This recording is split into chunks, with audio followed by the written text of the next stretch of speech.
love it, and I happen to make money doing it. Yeah. Okay, so I have another one for you. Art and privilege. That's a great one. I think the notion of privilege as it relates to art uh, is equally does a disservice in the same way that money has, because art is not something that is reserved for a select few, right? It shouldn't be anyway.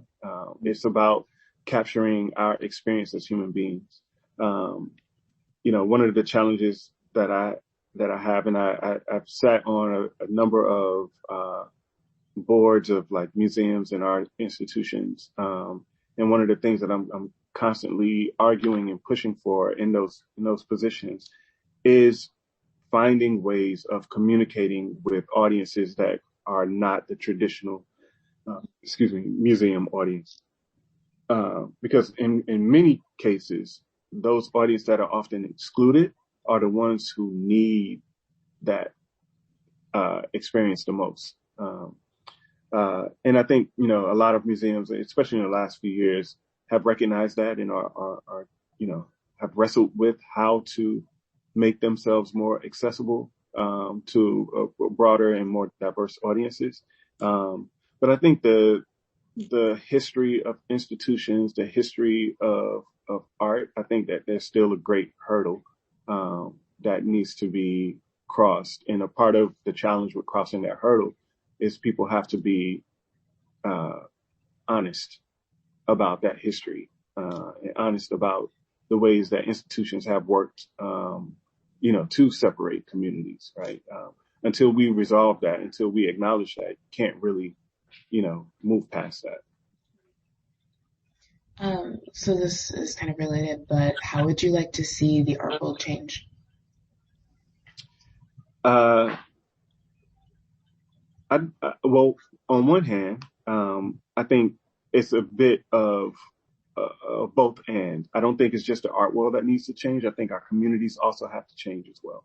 Um, you know, like a lot of things in our society are imbalanced because of things like money and privilege, right? Our educational system, the way we raise up our children in a lot of ways, like, and especially in the Black community, there's still a number of people within our Black community who tell their children things like art isn't a real job. Like, what do you mean it isn't a real job? You know, and those same people who are saying that have art behind them on their walls, right? I think we have to change the way we think about what art is. Um, uh, I think when we re-educate ourselves around the like what makes art essential to us, um, uh, I think we can change the way we then, approach it, the way we talk about it, the way we think about it, the way we incorporate it into our lives. And so I think it's about a mind shift, and you know, realizing that, the like everything that we do in a lot of ways is artistic, right? Like our expressions as human, um, comes from a place of uh, creation and being creative and being, and problem solving, right?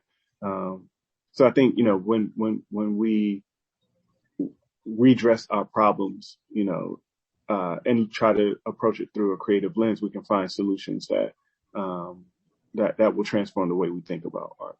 Let's see. So kind of general question, but do you have any stories that you'd like to tell about your experiences? Uh, yes. Um, and I don't know if you looked at interviews or anything like that, but maybe you've seen this or heard this story before that I'm going to tell. But I think it's one that is probably captures why I do what I do the most effectively. So, as a freshman in college, my first day of class, very first class, walked into the room, professor took attendance, and then turned around and wrote on the board, "What is art?"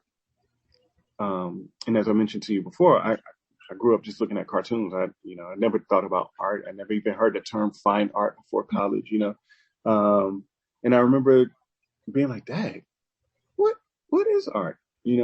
And people in the class, gave their responses to, what they thought art was and stuff like that. And I remember just feeling like none of those answers were really satisfactory, right?